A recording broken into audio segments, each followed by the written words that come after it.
Saya akan mendampingi para narasumber, ada 3 di sini. Ada Prof. Dr. Ahmad MPD, kemudian ada Bapak Dr. Muhammad Supriyatna MPD, dan juga nanti ada Ibu Nadia Aulia MPD, yang mana nanti kami akan memberikan kesempatan pada 3 narasumber ini untuk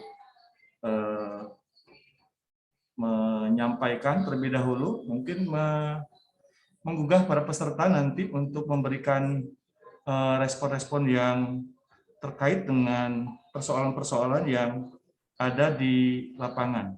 Untuk itu mungkin saya tadi mungkin sudah memperkenalkan Prof. Ahmad, beliau adalah Guru Besar UPI, kemudian juga beliau Ketua LPPM UPI, beliau saat ini alamatnya punten di ketinggalinnya di Bandung.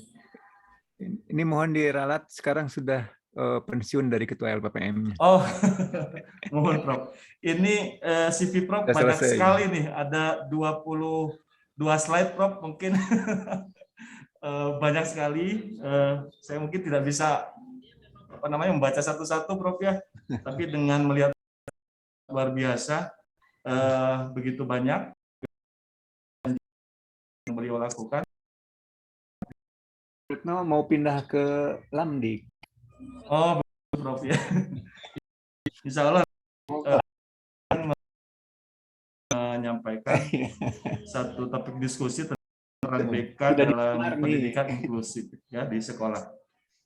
Ibu Bapak mungkin untuk diskusi ini bisa langsung berjalan dengan baik. Saya perkenankan kepada Prof, langsung Prof diberikan kesempatan untuk menyapa teman-teman dan juga mungkin langsung Prof menyampaikan tentang bagaimana sih peran bimbingan konseling dalam pendidikan inklusi di sekolah Prof. Mungkin waktunya saya berikan 7 menit Prof dari sekarang Prof.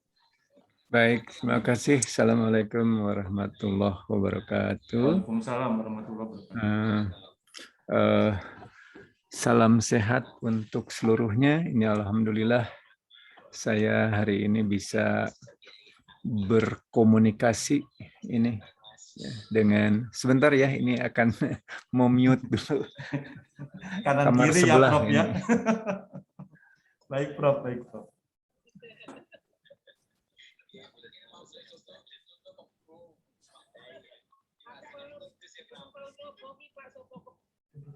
Ya, ini alhamdulillah kita bisa berjumpa secara tatap maya ini untuk berdiskusi tentang bagaimana peran bimbingan dan konseling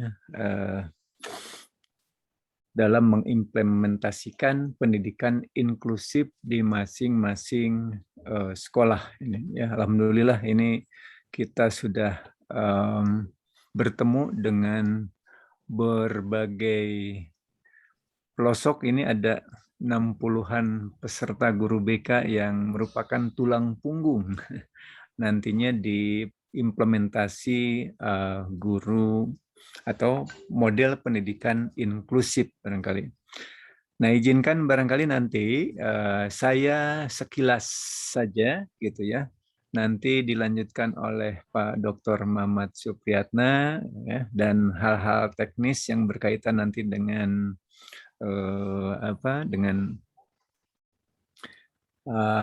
rencana tindak lanjut ya, nanti bisa dipandu oleh Ibu Nadia barangkali ini yang muda dan ceria gitu.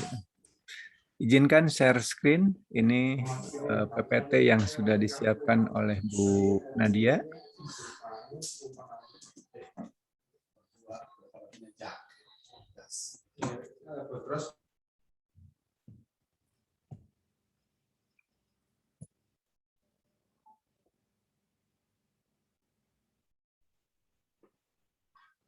Sudah nampak PPT-nya?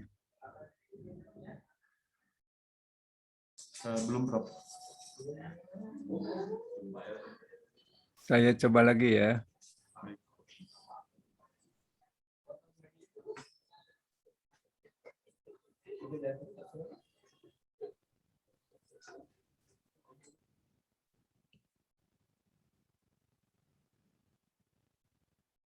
Sudah, Prof? Sudah. Sudah nampak? Sudah nampak, Prof. Bagus. Ya. Mangga, Prof.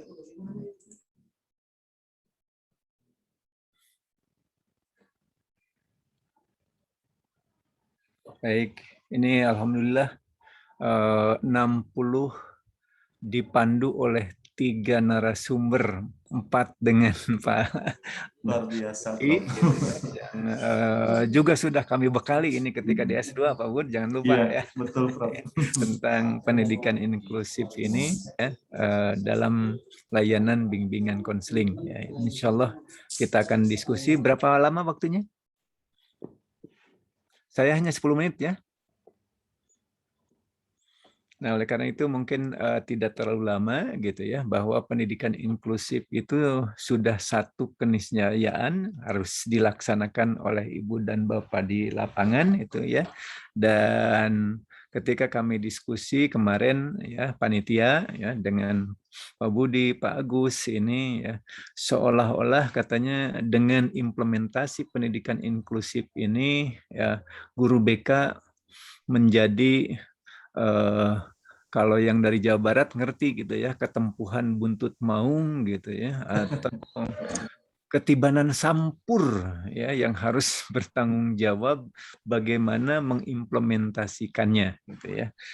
Nah, sesungguhnya barangkali ya yang kami kesankan ya kemarin itu ya seolah-olah dalam implementasinya, meskipun ini sudah ada peraturan pemerintah ini sejak tahun 2009 ya, ini pelaksanaannya tentu ya belum sesuai dengan harapan itu karena ada berbagai kendala gitu ya. Sesungguhnya menurut saya adalah kendalanya tidak hanya ya dari masyarakat ya, dari kesiapan siswa ya. Nah, dari guru-guru itu sendiri ini banyak kendala gitu ya, termasuk guru BK gitu ya.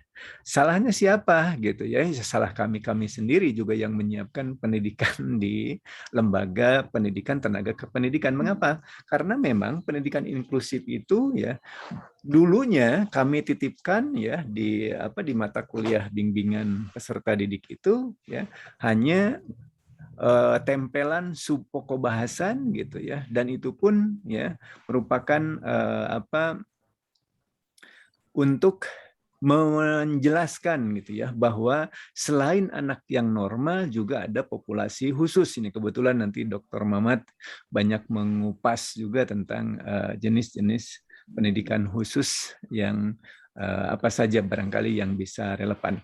Nah, tetapi kalau kita melihat ke belakang ya sesungguhnya bagi kita jangan kaget gitu ya. Mengapa? Karena manusia itu kan kita sudah paham bahwa manusia itu adalah unik ya.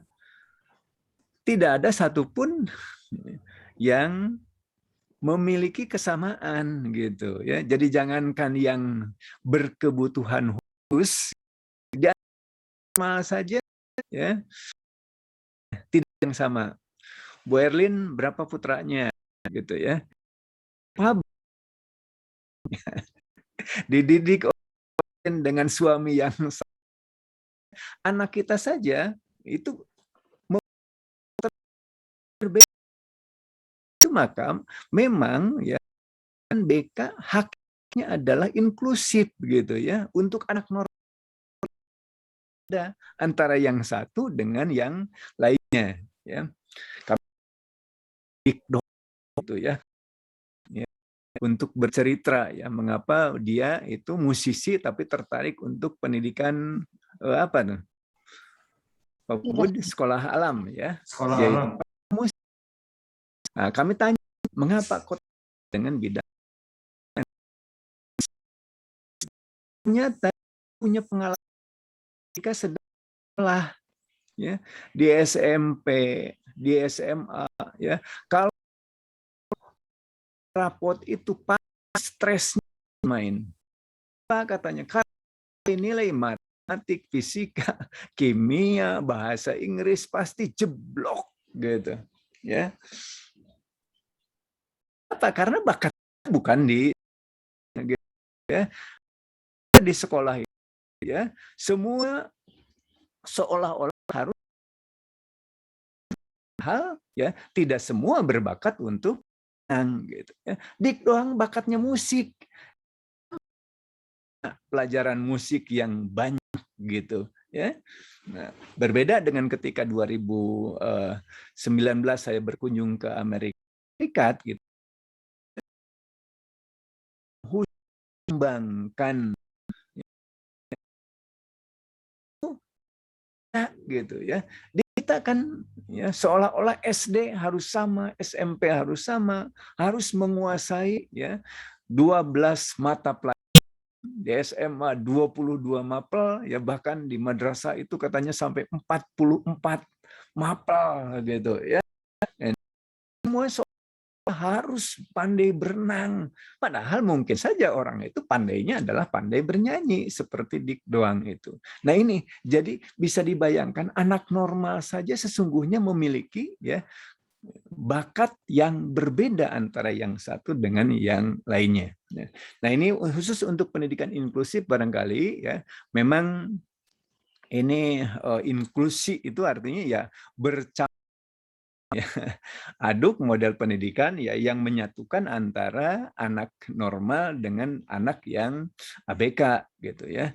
Nah, di UPI ya kami alhamdulillah sekarang sudah berhasil menyiapkan ya anak-anak calon-calon guru itu ya di Fakultas Ilmu Pendidikan itu sudah menjadi mata kuliah keahlian fakultas gitu ya. Saya sebetulnya bermimpi ini ya mata kuliah pendidikan inklusif itu menjadi ya pemahaman calon guru seluruhnya gitu, tidak hanya mahasiswa PIP gitu ya. Karena begitu di lapangan ini yang sering jadi salah tafsir ya. Udah urusan anak yang berkebutuhan khusus ya itu urusannya guru BK gitu ya. Padahal sesungguhnya adalah ya pendidikan inklusif merupakan hak dari seluruh anak ya dan guru berkewajiban untuk menyiapkan mereka ya.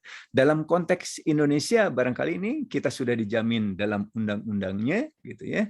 Ada dalam sistem pendidikan nasional dan juga ada dalam peraturan-peraturan menteri dan seterusnya gitu. Jadi sudah sangat kuat ya.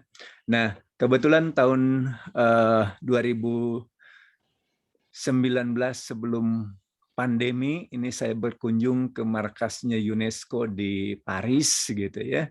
Ini ternyata juga ada titipan. Ya, ini sudah kesepakatan bersama bahwa ya ada SDGs ya. Jadi pendidikan itu harus berkelanjutan, sustainable gitu ya. Jadi tidak bisa terpilah-pilah gitu ya.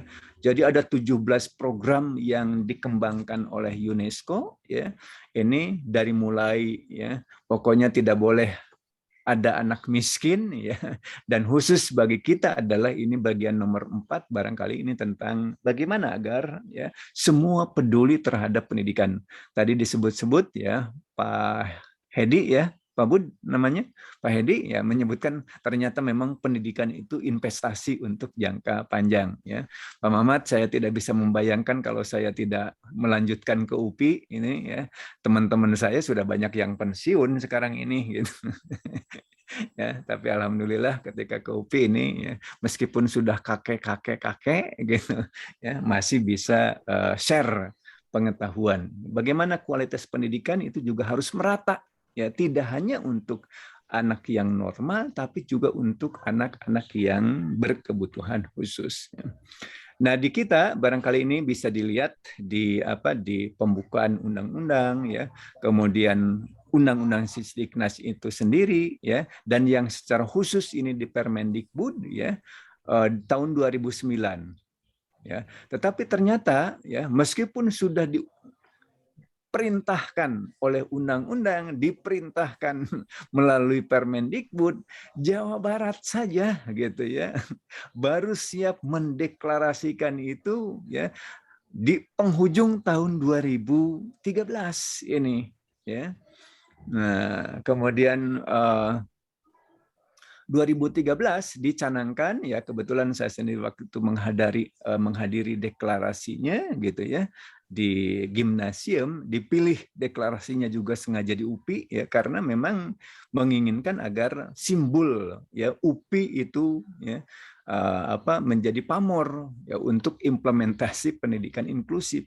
Karena jujur katanya ya mereka sendiri belum siap untuk mendeklarasikan itu, tetapi ya karena niat baik ya untuk menjadikan Jabar sebagai provinsi pendidikan inklusif, akhirnya ya dideklarasikan pada tahun 2013 ini ya. Banyak yang belum siap, termasuk ya masyarakat.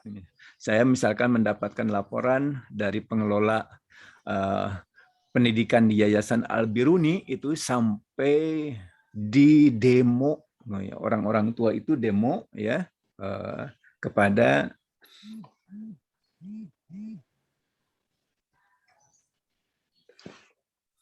yayasan ya ketika menerima anak-anak yang ABK gitu ya, pakai poster gitu ya.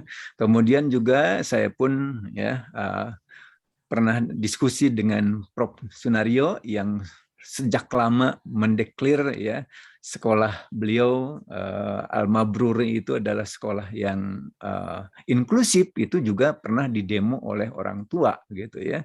Ini jadi betapa orang tua tidak siap, anak-anaknya itu sendiri banyak yang membuli ya ketika memiliki teman yang berkebutuhan khusus ya.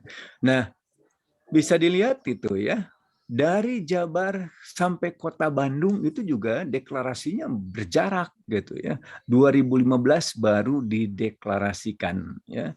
Dan ketika kami diskusi dengan kepala-kepala sekolah, apakah sudah siap untuk mengimplementasikannya?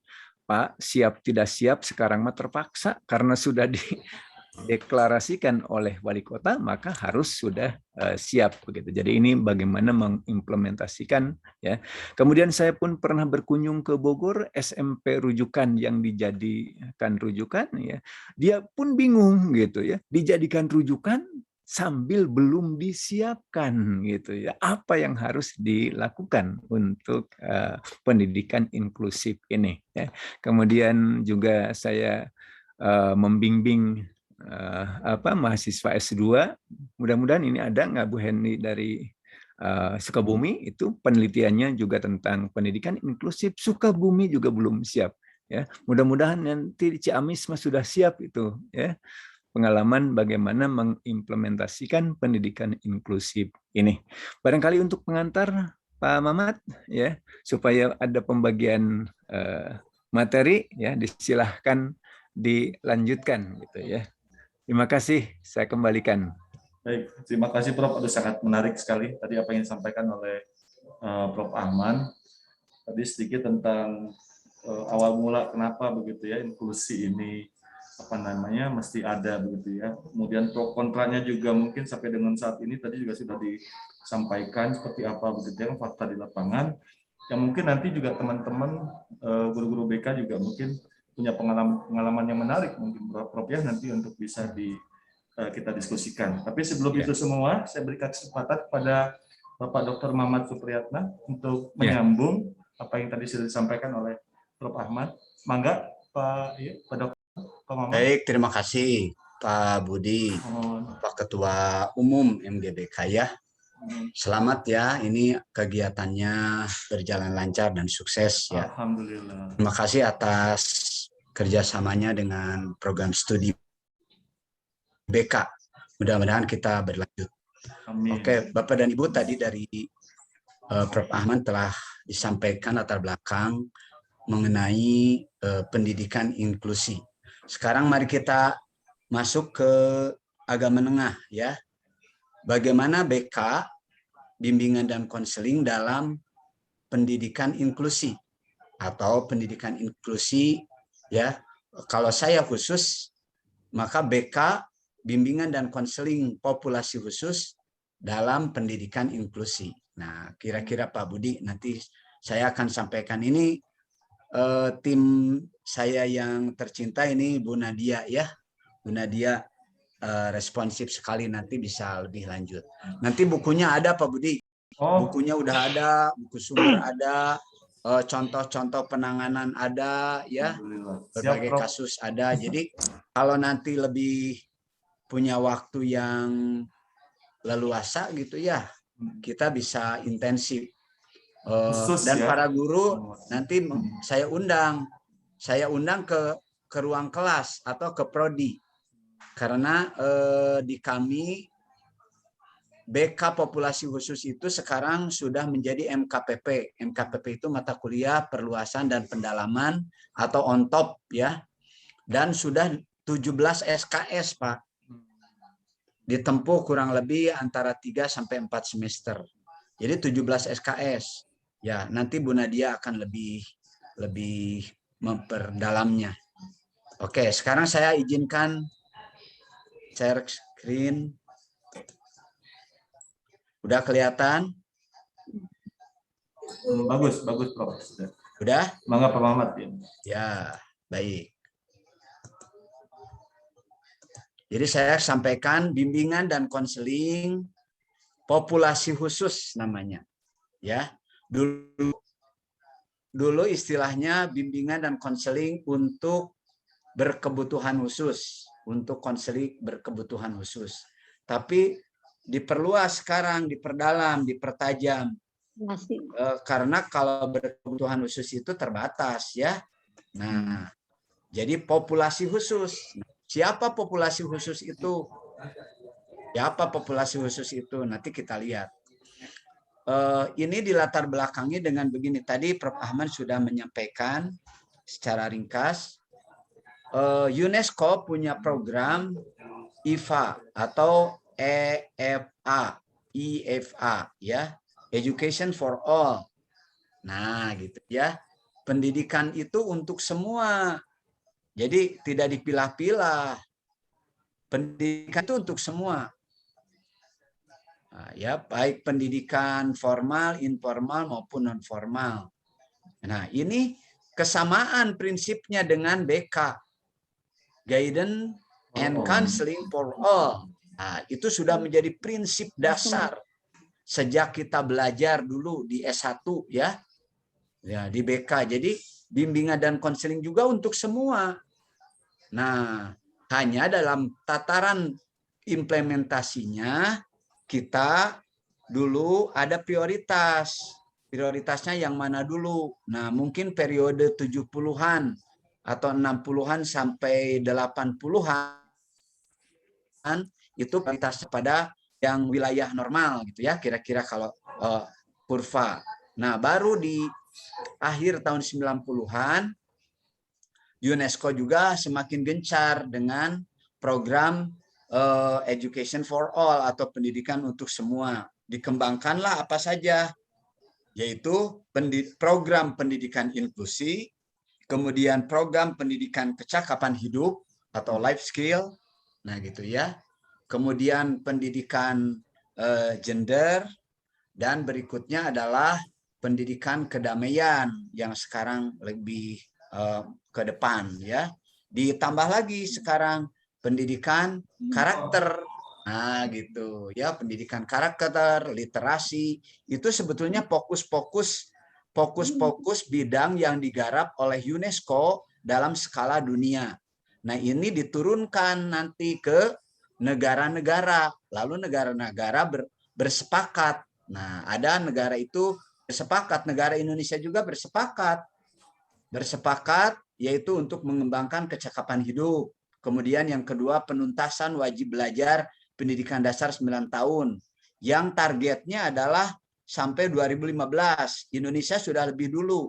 2008 sudah tuntas untuk pendidikan dasar.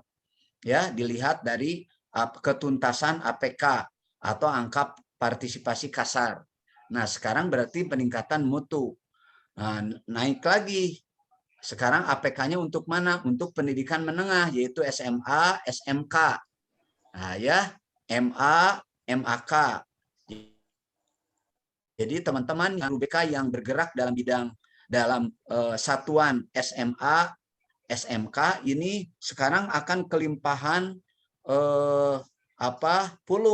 kelimpahan lagi pahala ya, karena harus mencapai perimbangan. Kalau dulu lulusan kita masih SD, SMP, sekarang dituntut untuk tenaga media, yaitu tingkat menengah, lulusan SMA dan SMK. Bahkan SMK diperluas. Kembali lagi, kalau tadi Prof. Aman bilang, Jawa Barat mempelopori provinsi inklusi, program inklusi, dan Jawa Barat juga mempelopori sekarang, yaitu provinsi pendidikan vokasi yang mengembangkan SMK sebagai perimbangan. Nih, ini jadi diambil, tapi kita berdoa dan berharap serta melakukan tindakan. Jangan hanya provokasi dalam arti memproklamirkan diri tanpa turun sampai ke bawah, yaitu ke peron terdepan, yaitu guru-guru dan guru BK. Artinya harus dipersiapkan tenaganya juga. Nah, seperti itu. Saya berbangga karena MGBK bekerja sama dengan Prodi, bahkan nanti harus dengan ABKIN, organisasi profesi ya, supaya lebih sinergis nanti untuk mengembangkan ketenagaan BK lebih profesional nantinya ke depan. Sehingga tanggap terhadap setiap permasalahan pendidikan. Oke. Nah, salah satunya tadi yaitu education for all atau pendidikan untuk semua. Maka bimbingan dan konseling populasi khusus punya visi. Ya, visi apa? Pengembangan wawasan aplikasi. Tuh. Pengembangan wawasan aplikatif. Bimbingan dan konseling dalam berbagai adegan atau setting dan dimensi kehidupan manusia. Nah, karena tadi kan guidance and counseling for all, bimbingan dan konseling untuk semua, pendidikan untuk semua. Maka sekarang harus diaplikasikan ilmu BK, wawasan aplikasi itu maksudnya adalah wawasan terapan. Setelah memiliki pengetahuan, sikap, dan keterampilan, kita terapkan untuk kepentingan mengembangkan layanan BK dalam berbagai adegan. Yang selama ini adegannya di tengah, kalau dalam kurva normal, sekarang ada sudut kanan dan sudut kiri. Nah, sudut kanan namanya abnormal. Sudut kiri subnormal. Nah, gitu. Apakah yang abnormal itu gila? Bukan. Abnormal juga itu manusia. Yang dulu seringkali kita miring ke kiri. Menyebut abnormal itu yang kiri, di sudut kiri. Padahal itu subnormal. Sub itu di bawah normal. Kalau ab di atas normal. Nah, ini adalah konseli atau kelompok individu manusia yang perlu kita garap juga, yang perlu kita layani melalui bimbingan dan konseling. Ya, bedanya di mana? Nanti kita lihat ya, bedanya di mana. Apakah semua itu harus kita layani? Ya nanti ada prioritas, tapi WHO sudah memberikan kila-kila nih Pak Budi, bahwa dari 100 kelahiran anak, 5 anak itu pasti di sudut kanan atau sudut kiri. Itu udah pasti, udah jadi dalil. Jadi dari 100 kelahiran, bayangkan. 100 kelahiran anak, maka 5 anak itu berarti ada di wilayah ab atau sub. Nah, gitu. Jadi ada untuk yang sub mungkin selama ini sudah kita kenal namanya pendidikan luar biasa atau SLB, sekolah luar biasa. Ada SLBA, ada SLBB, ada SLBC, ada SLBD. Nah, gitu ya. Tapi sekarang tinggal nama itu nomenklatur saja. Karena siswanya sedikit. Kan itu tidak berkumpul di satu wilayah, ada semua yang ab atau sub. Tidak. Itu repotnya. Oleh karena itu kalau dulu SLBA disebut sebagai sekolah luar biasa untuk tunanetra yang tidak bisa melihat, baik tidak melihat karena kudrat dari bawah sejak lahir, ataupun tidak bisa melihat karena setelah melihat dulu netra. Nih, ini agak beda lagi karakteristiknya Pak Budi. Kalau yang sudah pernah melihat, lalu tidak bisa melihat karena penyakit, itu masih bisa mimpi. Tapi kalau yang sejak lahir tidak bisa melihat, dijamin itu tidak bisa mimpi. Karena mimpi itu adalah masukan dalam imajinasi visual. Kumaha ningali atuh da teu nyaho, warna, rupa, bentuk, tah eta layanannya ge beda tah. Ya guru BK teh kudu paham. Kenapa saya paham begitu? Dah di hadapan rumah saya mah SLBA tuh. Ya guru-guruna gitu. Dan saya bergaul terus begitu. Ya, oke. Nah, jadi beda Pak Budi. Sekarang SLBA yang dulu dipersiapkan untuk konseli yang tunanetra, di dalamnya sekarang udah berisi tunagrahita, tunadaksa, tunawicara, tunarungu. Jadi ada bahkan autis. Ya, sekarang nambah lagi autis. Padahal autisme sebetulnya mah dulu tidak diklasifikasikan sebagai sub atau ab, karena biasa saja. Autis itu auto sebetulnya ya, anak yang konsentrasinya kepada diri. Jadi sukar sosialisasi atau mengalihkan perhatian ke objek yang lain. Tuh beda deui. Ya, jadi paham. IQ nama tetap ya, bahkan ada yang jenius. Nah, gitu ya, beda lagi. Nah, layanan anak lain deui, makanya nanti ya beda lagi. SLBB adalah bisu, tuli. Orang yang bisu pasti tuli. Ya, karena apa? Tuli itu perlu masukkan audio, auditif. Karena tidak ada yang masuk auditif, maka dia menjadi karena tidak mendengar, dia tidak bisa mengucapkan sesuatu. Kenapa? Ya karena tidak ada yang masuk secara audio, auditif. Makanya ketika bayi lahir, kalau oleh bidan dulu, dukun beranak suka ditenjerag. Oh, dikitukeun, direwaskeun. Supaya apa? Mengecek, mendengar enggak. Kalau dia ngejerit, berarti dia mendengar dan ada bahan untuk berbicara. Karena suara, nangis itu suara. Nah, jadi nangisnya bayi itu penting ternyata. Karena ada modal suara, pasti dia bisa ngomong dan pasti dia mendengar. Nah, gitu. Jadi jangan heran. Kalau sekarang mah ditabok ya bayinya. Nah, begitu. Nah, atau ditepuk-tepuk. Nah, nggak apa-apa lah. Itu teknik. Nah, ini ada ukurannya juga, mengidentifikasi berapa desibel tuh. Sampai tahu. Derajat ketidakmendengarannya itu.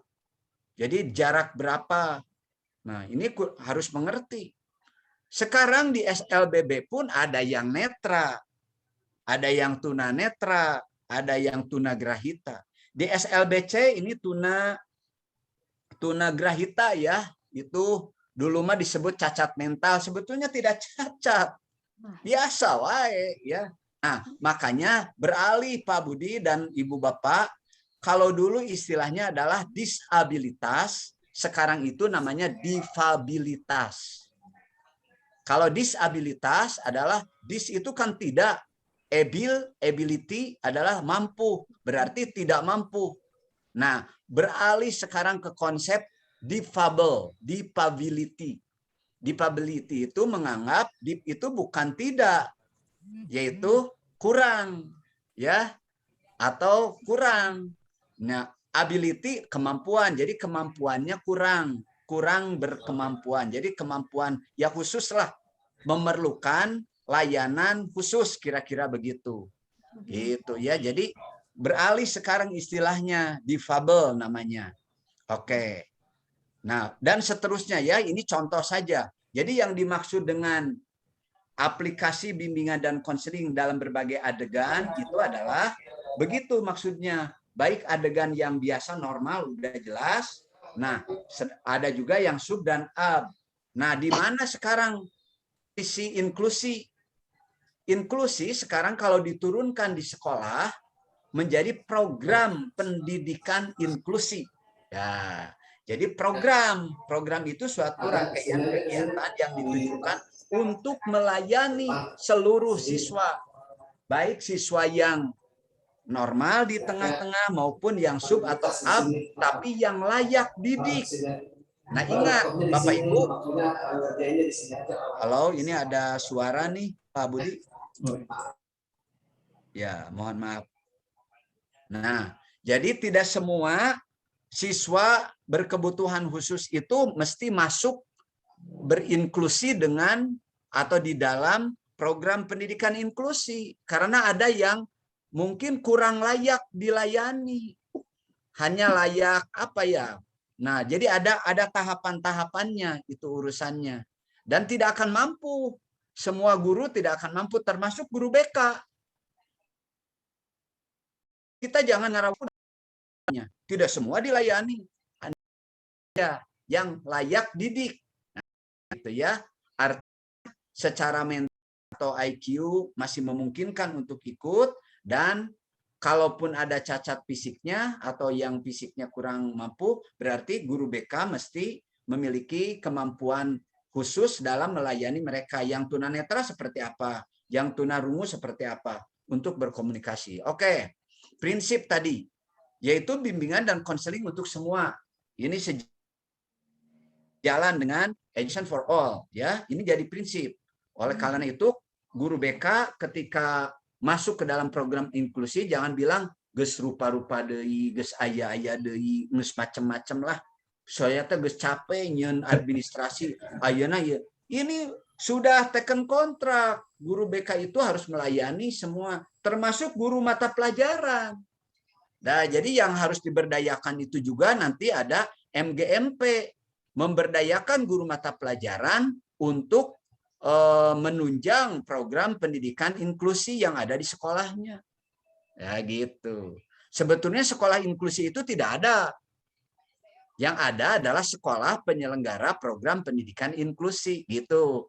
Nah, maka program BK-nya juga harus berwawasan inklusif.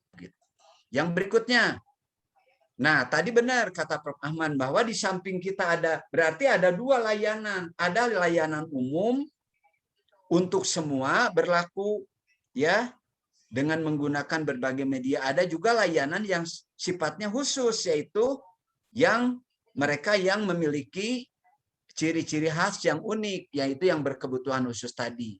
Siapa saja mereka itu? Nih, saya membuka begini ya. Ada dua makna populasi khusus itu.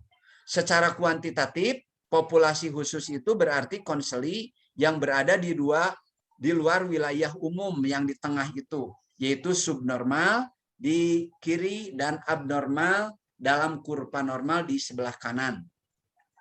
Biasanya mereka yang, kalau yang di sebelah kanan kan memerlukan waktu yang singkat untuk menguasai kompetensi tertentu, Pak Budi, Bapak Ibu ya. Kalau di kurva di sudut kiri adalah mereka memerlukan waktu yang banyak untuk menguasai kompetensi tertentu. Nah, ini sudah kita perkirakan berarti program BK-nya tidak bisa disamakan layanannya. Bagi yang memiliki waktu yang atau membutuhkan waktu yang lama, berarti harus ada ekstra layanan. Bagi yang cepat berarti ada. Kalau dulu mungkin waktu kita belajar teori tentang belajar, ada yang namanya belajar tuntas, mastery learning ya, Pak Budi masih ingat nggak Bapak Ibu? Nah itu ada satu prinsip bahwa bakat itu ternyata bukan special ability, akan tetapi time, waktu yang diperlukan oleh individu untuk menguasai kompetensi. Jadi sehingga siswa itu atau konseli itu diklasifikasikan menjadi 3. Ada yang sedang-sedang saja, waktunya sesuai dengan yang kita rancang. Ada yang memerlukan waktu yang singkat, ada yang memerlukan waktu yang lama. Oleh karena itu, bagi mereka yang singkat, berarti perlu ada program akses. Ada program apa coba yang dulu sekarang udah hilang tampaknya, nggak kedengaran. Akselerasi, Pak.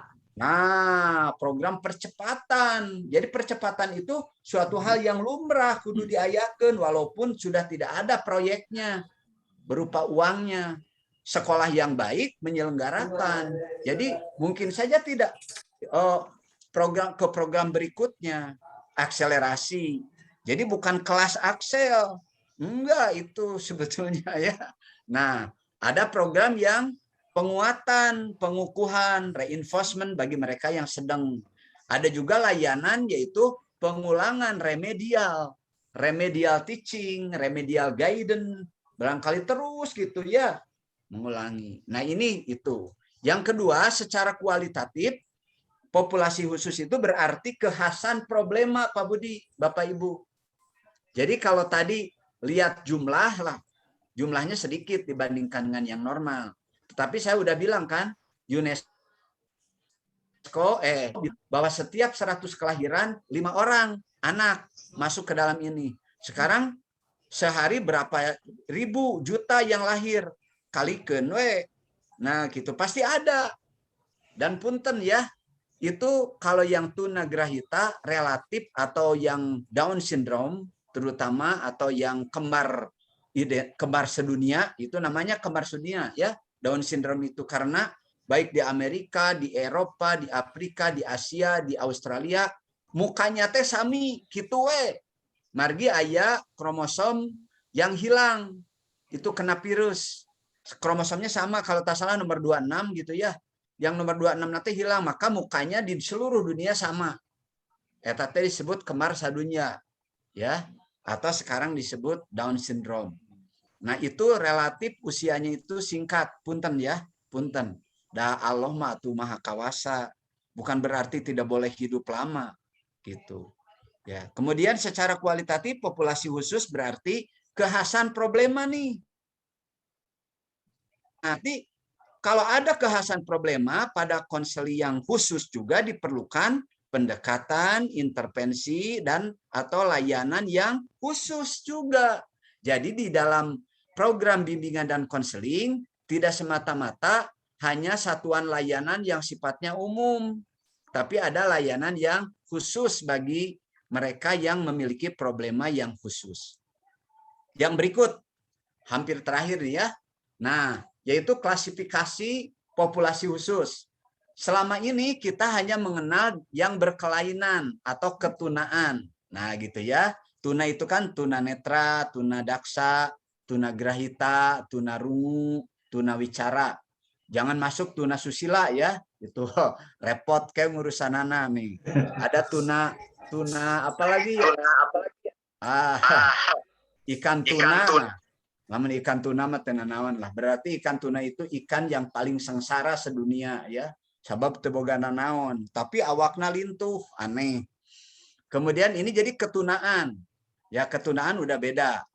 Kemudian Anda jangan menganggap bahwa mereka yang tunanetra itu IQ-nya jongkok, tidak loh. Dia IQ-nya biasa-biasa aja seperti kita. Hanya dia terbatas untuk tidak bisa menyerap informasi yang sifatnya visual, gambar. Nah, itu kesulitannya. Gitu ya. Jadi beda layanannya. Jadi kalau guru BK pakai layanan, pakai gambar dan lain-lain, ikan lolong, mal bisa tuh ditinggali. Tah, kumaha. Oke, kemudian jiptid.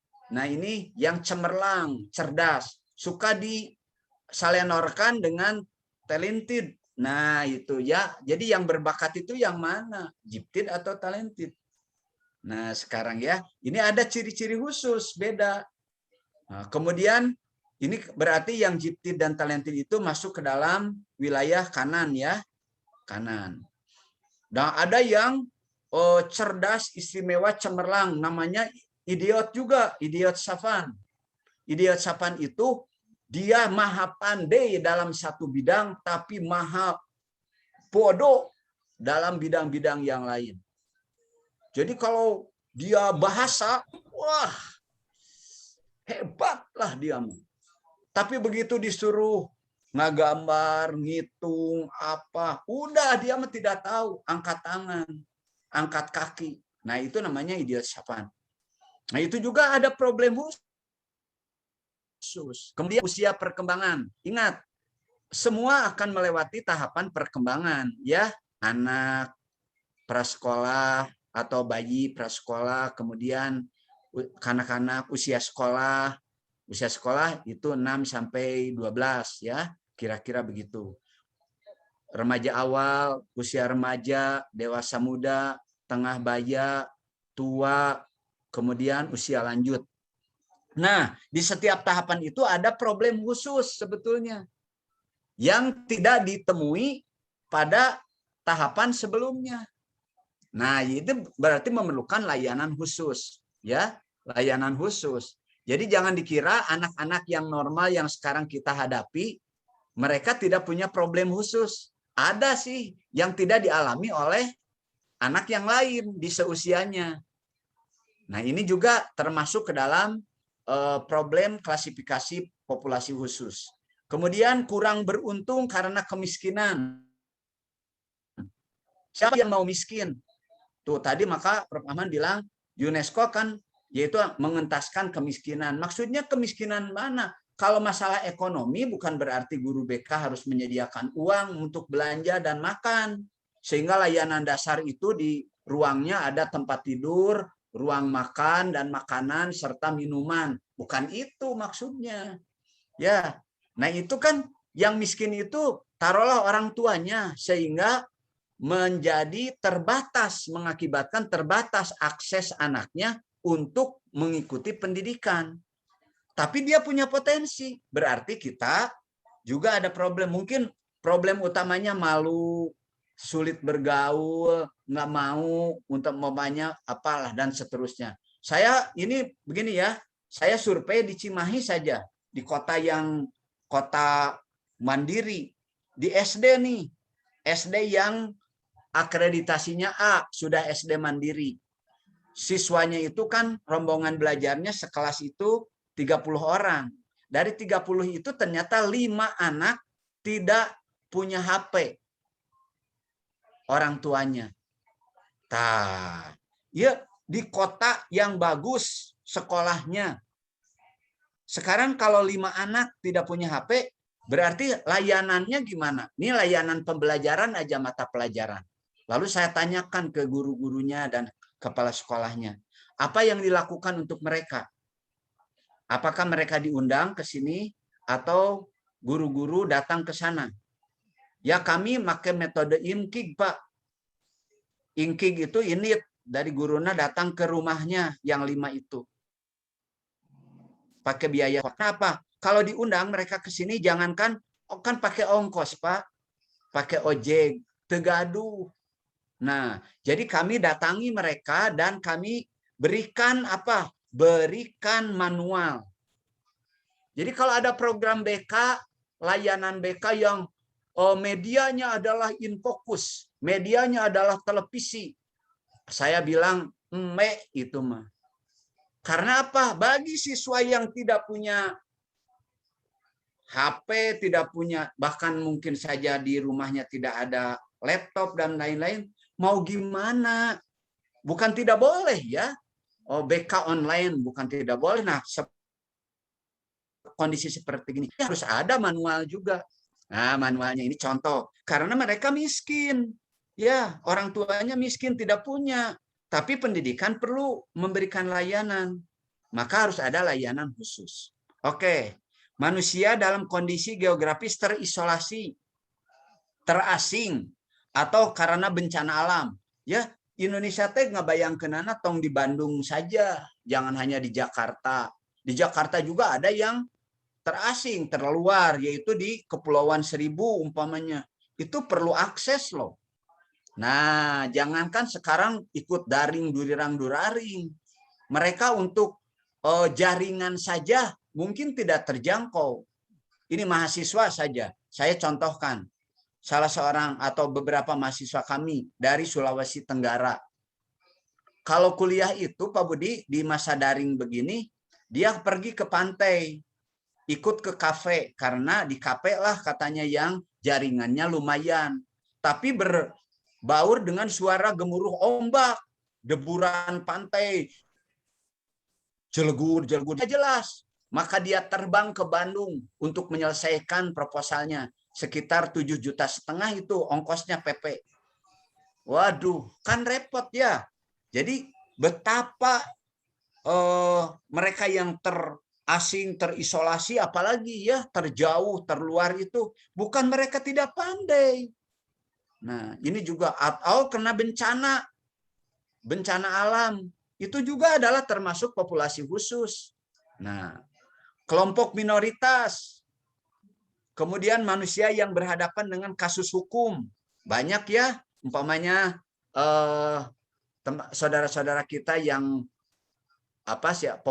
populer itu namanya selebriti ya, atau apa, biasa-biasa tapi kena kasus hukum, mereka harus didampingi, namanya advokasi. Nah, antara lain karena politis, budaya, dan agama ini kerap kali terjadi ya. Kemudian penyimpangan perilaku atau pribadi seperti tadi ya, masalah yang gangguan seksual atau transgender dan seterusnya. Bukan berarti mereka harus diasingkan, tapi kita harus paham mereka dan pelayanannya memerlukan kompetensi tersendiri. Nah, demikian Bapak dan Ibu, apa misi kita? Yaitu sebetulnya misi penyelamatan anak bangsa ya, generasi yang akan datang. Karena kita beragam, coba sekarang penduduk Indonesia sudah 260 juta. Nah, tadi coba kalikan saja 5 orang. 5 orang itu 5 orang antara lain dari 100 isinya adalah mereka yang populasi khusus tadi. Anak-anak kita sekarang berapa? Berapa puluh juta. Nah, itu Pak Budi, jadi banyak yang perlu kita garap. Anak bukan hanya lost generation karena pandemi, bukan karena itu loh. Karena mereka yang populasi khusus tidak terlayani oleh kita, dibiarkan padahal mereka punya potensi. Demikian kira-kira yang bisa saya sampaikan, mudah-mudahan ini bermanfaat. Mari kita diskusikan lebih lanjut. Assalamualaikum warahmatullahi wabarakatuh. Waalaikumsalam warahmatullahi wabarakatuh. Alhamdulillah sudah panjang lebar tadi Pak Mamat menyampaikan kepada kita begitu kompleks dan juga sangat luar biasa ya persoalan-persoalan yang ada di lapangan. Mudah-mudahan ini adalah bagian ikhtiar kita bersama di dalam nanti berupaya semaksimal mungkin ya Pak Mamat ya untuk bisa menyelesaikan setiap persoalan-persoalan yang dihadapi di lapangan. Mungkin nanti akan lebih banyak muncul nih Pak Mamat. Insya Allah. Iya, nanti mudah-mudahan nanti Pak Mamat, Prof. Ahmad bisa mungkin sharing juga ya, kira-kira mungkin persoalan-persoalan yang nanti dihadapi oleh teman-teman. Karena yang hadir saat ini pun juga ada dari Kalimantan, ada dari Sulawesi, dari Banten. Mungkin bisa dan disampaikan. Oke, kalau nanti selama pandemi kita kuliah online, Bapak Ibu kami undang boleh masuk nanti dalam perkuliahan populasi khusus supaya lebih intens ya memahami itu. Terima kasih Pak Mamat. Aduh, dengan senang hati nanti kita akan coba komunikasikan ke teman-teman. Ya.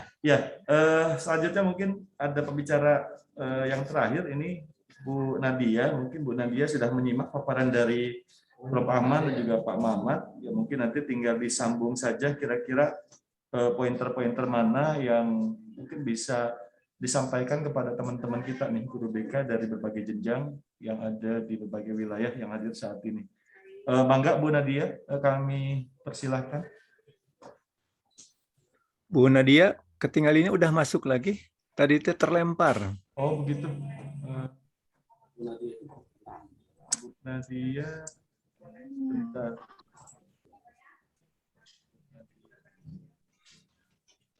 Bu Nadia, apakah sudah bersama?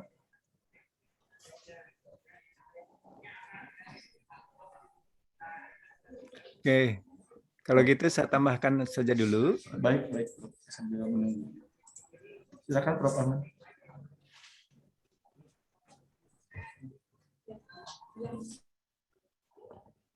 Sudah nampak? Belum Prof, belum tampak.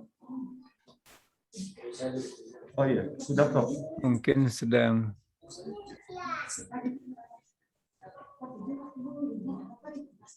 Sudah tampak Prof.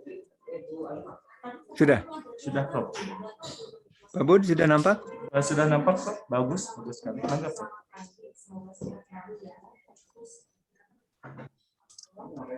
Sudah nampak Prof.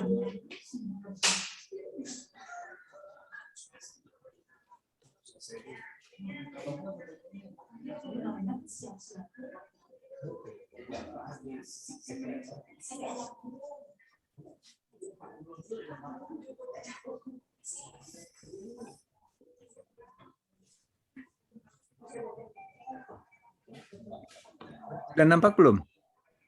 Sudah nampak, Prof? Sudah nampak. Oh, sudah. Sudah nampak. Mohon maaf ya. Silakan, Prof. Ya.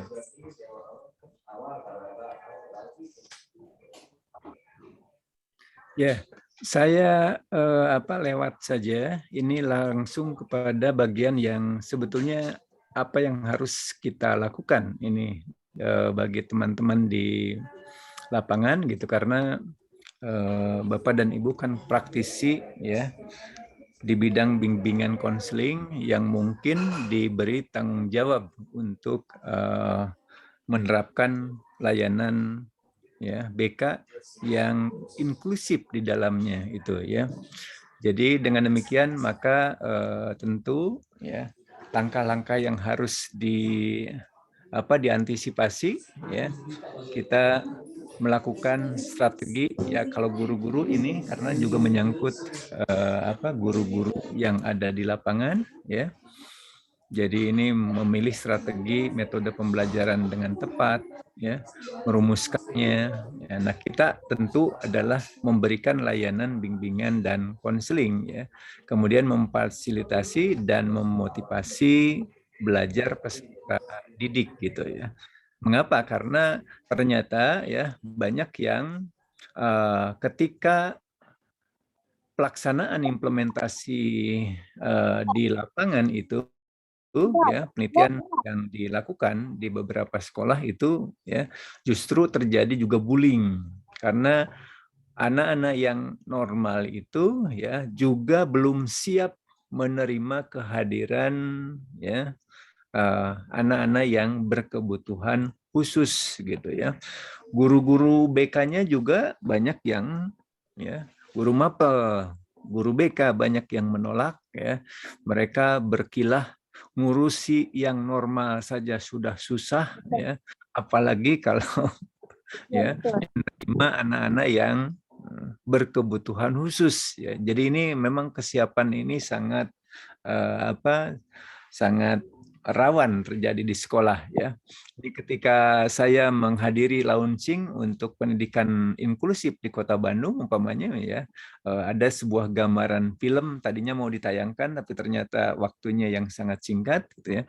Betapa ya sedihnya ya anak yang berkebutuhan khusus ketika akan memasuki itu ya harus berpindah dari satu sekolah ke sekolah yang lain itu karena ya tidak diterima di sekolah yang bersangkutan gitu. Jadi ini nah sudah masuk pun gitu ya banyak anak yang membuli gitu ya yang tidak siap. Nah pengalaman saya saja umpamanya ketika bersama-sama dengan anak-anak yang kebetulan di S2, S3 saya memiliki teman yang tunanetra gitu ya. Itu tahap-tahap awal itu merasa terganggu ya mendengar suara tulisan braille itu ya karena tuk tuk tuk tuk tuk tuk tuk tuk. Jadi konsentrasi kita ya harus terbagi gitu ya. Nah, tetapi lama kelamaan ya justru kita harus juga membantu mereka itu bagaimana menjelaskan karena kadang-kadang ya gambar itu ya atau tulisan itu karena tidak kelihatan ya harus diilustrasikan oleh kita sebagai temannya. Barangkali ini teman-teman juga harus teman peserta didik harus bisa membantu gitu ya. Nah, bagaimana menciptakan iklim belajar yang kondusifnya, ya, kemudian berinteraksi secara tepat, ya, dan menilai hasil pembelajaran yang adil, gitu ya. Nah, ini sering terjadi salah kaprah, gitu ya, ketika zamannya ujian nasional, gitu ya, anak-anak yang ABK juga diharuskan mengisi ujian yang sama gitu ya. Ini sangat luar biasa. Padahal ya ketika saya dulu dengan almarhum Pak Jaja gitu mengunjungi sekolah di inklusif di negara Yama di Jepang itu ya, bagi mereka itu tidak perlu ujian gitu ya. Tidak ada ujian gitu. Yang penting ya mereka itu portofolio ya, prestasinya sudah bisa apa. Jadi yang ketika saya datang ke sana itu ya disuguhkan bagaimana pola pembelajaran mereka itu ya dari mulai menyiapkan makanan ya, kemudian memasaknya, kemudian menghidangkan kepada kita ya. Itu sudah dianggap prestasi bagi anak-anak yang ABK gitu ya. Jadi ini saya kebetulan penggemar penonton Laskar Pelangi, jadi bisa dibayangkan dulu ketika si Hasan itu yang juga memiliki ABK ya berkebutuhan khusus, barangkali jangan dipaksa untuk memiliki nilai rapot yang sama dengan anak-anak yang normal gitu. Jadi ini yang sering tidak adil ya. Sementara di kita itu harus tetap mengisi ujian nasional itu. Apa yang terjadi menurut cerita-cerita guru yang di lapangan itu justru yang mengisinya adalah pengawasnya gitu. Jadi guru-guru lah yang mengisi. Berarti kan kita melakukan pembodohan ya terhadap anak itu sendiri. Nah, ini yang masih kontroversi di kita ketika menilai hasil pembelajaran bagi anak-anak yang berkebutuhan khusus itu juga disamakan dengan anak-anak yang normal. Barangkali ini yang perlu diperhatikan ya. Nah, saya membuka untuk ruang diskusi ini, Pak Bud ya, karena memang kalau tentang kesiapan, barangkali Ibu dan Bapak punya pengalaman bagaimana implementasinya di lapangan ya, sehingga tantangan bagi kami ya itu juga akan implementasi di perguruan tinggi. Misalkan saya ketika jadi dekan itu ya banyak dosen-dosen juga yang protes gitu. Ketika kami membuat guiding block itu dianggap mengganggu ya ibu-ibu dosen yang menggunakan slope tinggi katanya akan jatuh gitu ya ketika melewati guiding block itu. Sudah bagus-bagus ya lantai ini loh kok sekarang ya diberi guiding block segala macam, jadi protes juga dari yang lain. Terima kasih Pak Bud ya. Ini untuk bahan diskusi bagi teman-teman di lapangan. Baik, terima kasih Prof. Alhamdulillah tadi sudah begitu banyak disampaikan oleh Pak Rahman dan juga Pak Mamat. Ini Bu Nadia juga saya sudah cek lagi tapi sampai dengan saat ini Prof belum bergabung. Dia masih di ruangan utama, katanya sulit masuk ke room ini. Ya. Mandi. Saya cek dulu ya, Prof. Oke, diskusi aja dulu, Pak Bu. Oke. Ada yang mau baik. Nanti saya coba teruskan ke ke operator pusatnya.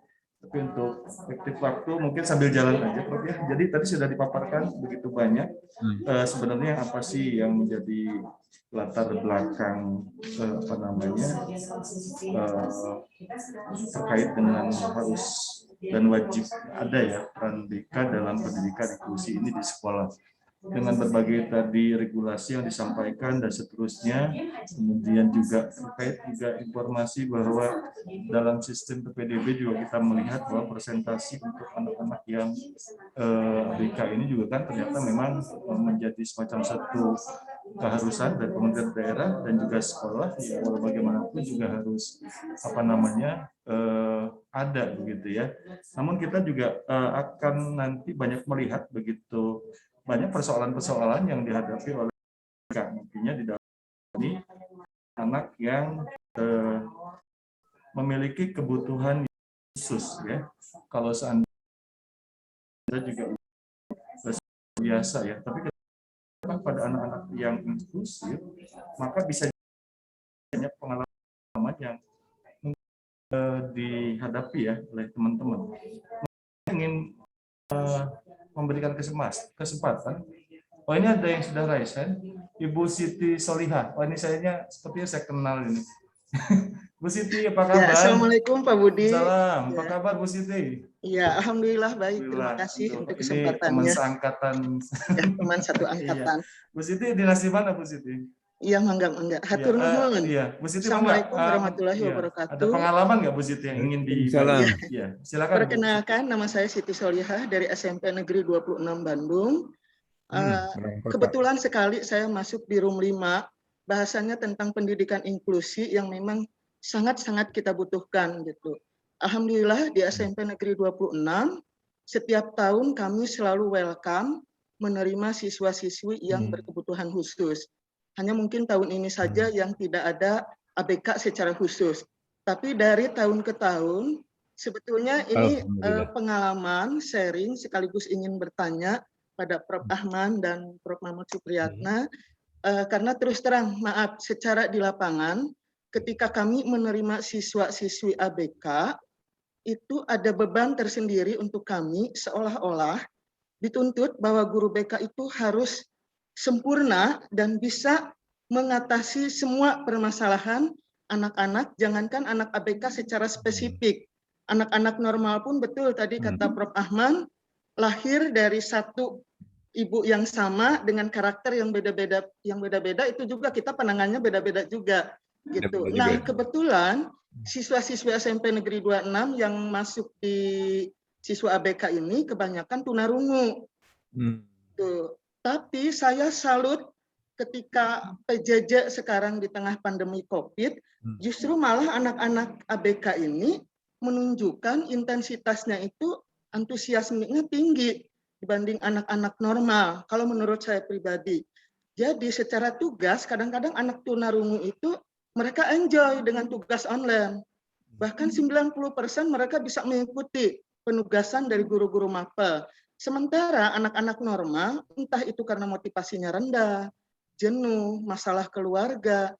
Tapi saya salut, anak-anak ABK ini justru intensitas komunikasi dengan guru BK itu menjadi lebih membuat mereka percaya diri. Walaupun dilakukan konseling itu lewat japri via WA gitu. Jadi ada pembelajaran bagi saya, walaupun terus terang, maaf Prof, saya tidak bisa mendalami bagaimana komunikasi dengan anak-anak tunarungu. Terutama bermasalah dari segi kata-kata sandinya harus seperti apa. Bahasa isyarat ya. Komunikasi via japri mereka lancar. Nah, jadi ada beban tersendiri gitu, apa yang harus kita lakukan. Terus terang selama ini kami belum menerima ABK jenis tunanetra. Gitu, kebanyakannya tunarungu, tunadaksa, tunagrahita ada gitu. Nah, ini saya ingin gitu mendapat sharing ilmu lagi bagaimana seandainya pengalaman Bapak misalkan bertemu dengan yang tunanetra. Kami kan harus siap menerima keadaan apapun.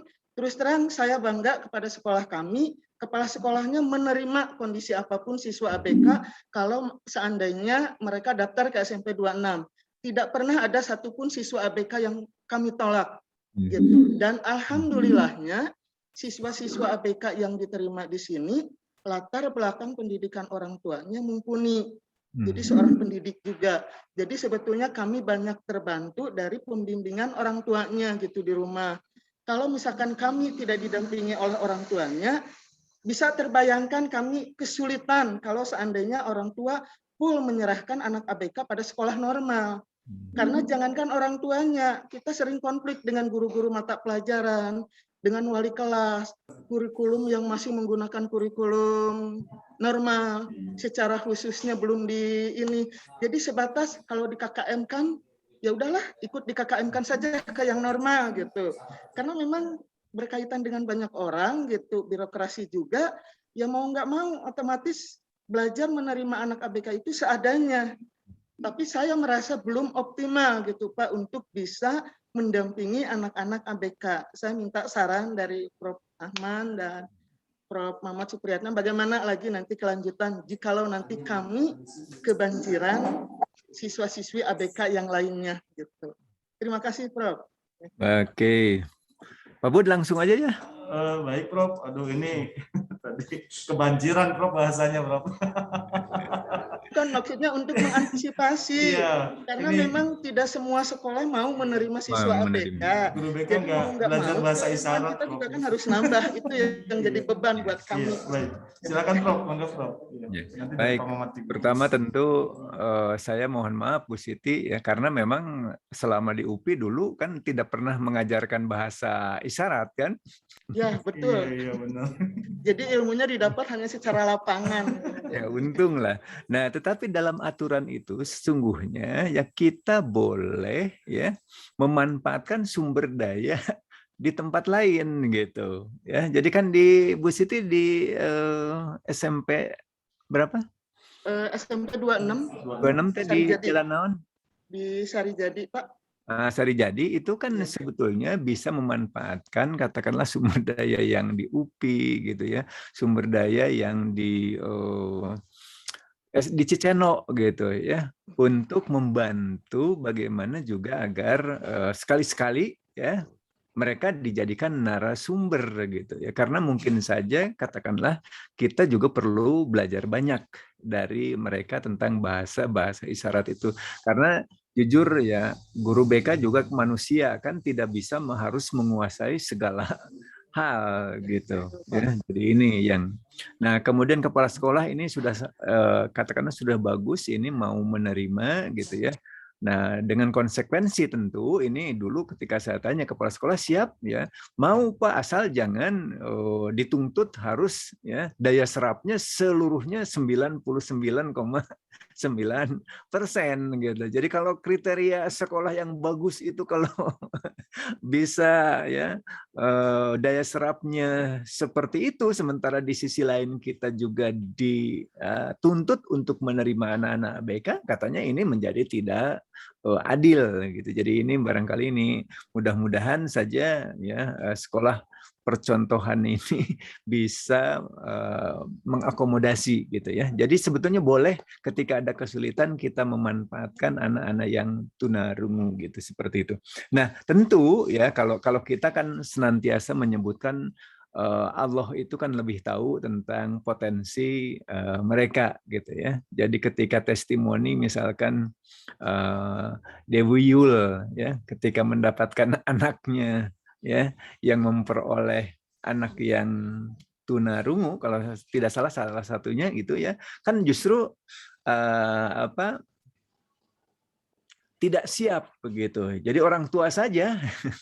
Jadi jangankan guru, ya orang tuanya saja tidak siap gitu ya ketika menerima kehadiran anak yang berkebutuhan khusus ya. Saya pernah berdialog dengan orang tua yang ABK itu ya. Kata-kata ini juga yang menurut saya normatif menurut saya gitu. Misalkan ya, kabarlah Bu gitu. Allah pasti memberikan yang terbaik ya. Ternyata kata-kata itu menyakitkan. Menurut kita kan kata-kata itu positif ya. Justru akan membangkitkan motivasi ketika sedang menghadapi anak-anak yang seperti itu. Ternyata menurut mereka adalah itu kata-kata yang menusuk hati. Kalau kami disuruh bersabar gitu ya, karena ya kami ini kurang sabar apalagi gitu ya, kami adalah yang merasakan tidak siap ya, kemudian melihara mereka gitu. Akhirnya saya rubah gitu. Kalau begitu kata-kata apa yang ya bisa membangkitkan semangat ibu ya? Ternyata kata-kata yang diharapkan oleh orang tua itu katanya ya apa yang kami bisa bantu gitu ya. Jadi justru jangan menyuruh kami bersabar, tetapi mari berkolaborasi gitu, karena dengan berkolaborasi itulah insya Allah anak-anak yang ABK pun akan memiliki potensi yang baik ya. Mantan Kepala Dinas Pendidikan Provinsi Jawa Barat Pak Jakarsih gitu ya, Profesor Jakarsih itu juga ternyata anaknya ABK gitu dan tidak siap katanya sampai 2 tahun dia itu merasa ya katakanlah melindungi, tidak mau memberitahukan kepada tetangganya gitu ya. Jadi justru diumpet anak-anak yang ABK seperti ini gitu ya. Tetapi ternyata apa yang terjadi setelah dibantu terutama oleh istrinya, oleh ibu gitu ya, anak itu justru berkembang lebih bagus dan sekarang ini menjadi pengusaha yang sukses gitu ya. Jadi ternyata ada bakat-bakat tertentu yang ada pada mereka. Dengan demikian jangan tadi ya, jangan dituntut mereka untuk bisa berenang ya, padahal ahlinya ahli memanjat gitu. Jadi ini harus dipahami betul, bagi kita adalah memahami sebetulnya potensi apa yang paling menonjol di anak yang bersangkutan gitu ya. Jadi ini yang harus kita gali sehingga program-program yang kita kembangkan ya itu bisa menunjang mereka yang lebih berprestasi. Ketika programnya tentu jangan semuanya oleh Bu Siti gitu ya. Bisa berkolaborasi melibatkan orang-orang yang lain gitu. Karena kalau harus oleh kita yang membuat program ya juga harus melaksanakannya ya. Ini menjadi kita ini seolah-olah guru BK harus menjadi manusia super. Kali ini boleh memberdayakan potensi-potensi yang ada di lingkungannya. Sukses Bu Siti, ya mudah-mudahan ini ya percontohan ya menerima BK itu menjadi amal jariah. Kita ingin ingatkannya adalah bekal ya untuk nanti di akhirat kita. Jadi Makasih. kolaborasi ya Prof ya, jadi kata kunci. Mungkin untuk yang selanjutnya mungkin terakhir sekaligus mungkin dari Pak Mamat, dan mungkin juga karena memang kita dibatasi dengan waktu Pak Mamat, sekaligus nanti Pak Mamat mungkin closing statement ya, closing statement ya Pak Mamat sekalian. Gini, prinsip dasar BK itu kan layanan ya, melayani.